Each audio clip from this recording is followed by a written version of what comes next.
Today, I'm going to share 3 simple check-in activities that you can use in your virtual or even in-person meetings to build connection, trigger empathy, and help your team work better together.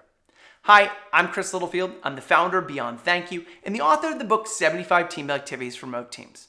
I help leaders in organizations around the world build and maintain cultures where people feel valued and appreciated regardless of where they're located. If you enjoy this video, please hit subscribe.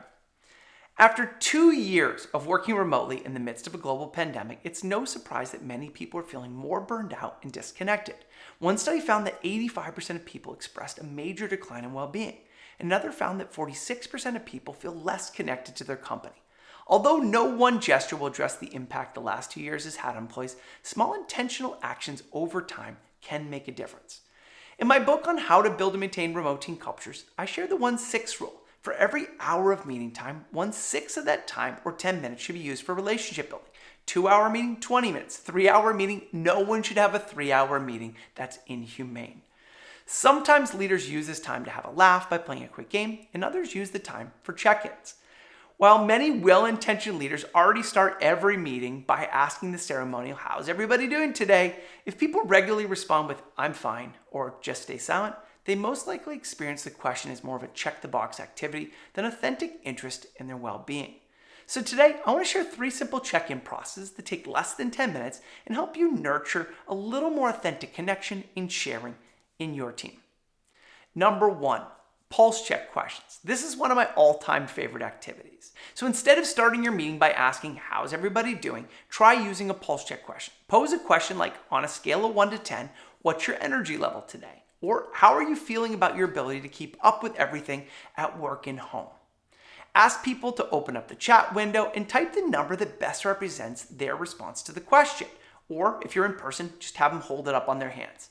Remind people that however they feel is okay. As a leader, role model openness. If you're feeling burned out, put a low number to let others know they can do so as well.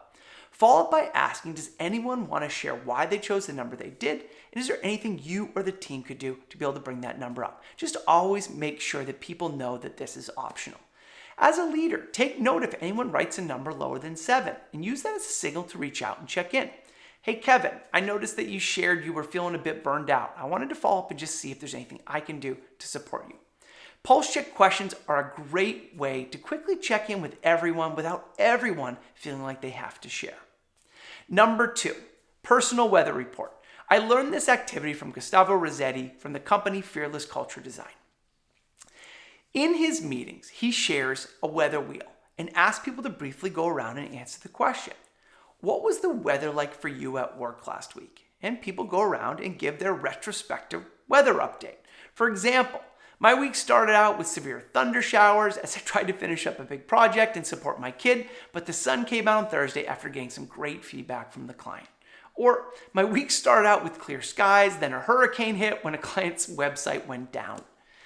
In the future, if you want to mix it up, you can change the theme from weather to movies or music or even food genres, right? Genres, food types, to best describes your week. The whole purpose is to bring a little fun and variety to your check-ins.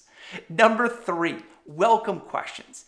Get people talking and help them get to know each other better at the same time by jumpstarting each meeting with a welcome question. As people join the call, post a question into the chat or just ask it out loud to the group. A few of my favorites are, "What were you doing 5 minutes before the meeting today?" Which, by the way, you should ask at the start of every meeting so people are present to what people are coming from and what they're going to. If you could click a button and have one thing on your to-do list automatically completed, what would it be and why? What simple things give you the most joy? Who is your favorite teacher in school and why? And what is one of your proudest moments? And if you want more questions, I have a list of 35 questions you can download at beyondthankyou.com/35 questions. Regardless of whether you start your meeting with pulse check questions, the weather check-in round, or with welcome questions, remember it's the simple actions over time that build and maintain our relationships at work. So which ones are you going to try in your next meeting? Or what activities you've been using that have really been working for you? Let me know in the comments below. I hope you found this video helpful. If you did, please hit the like button and subscribe. And if you're looking for more ideas, feel free to check out my book, 75 Team Building Activities for Remote Teams, on Amazon. And if you want to train your leaders in how to build and maintain relationships, regardless where they are, you can reach out to me at beyondthankyou.com. I hope you have an amazing day. Stay safe, stay healthy, and stay connected.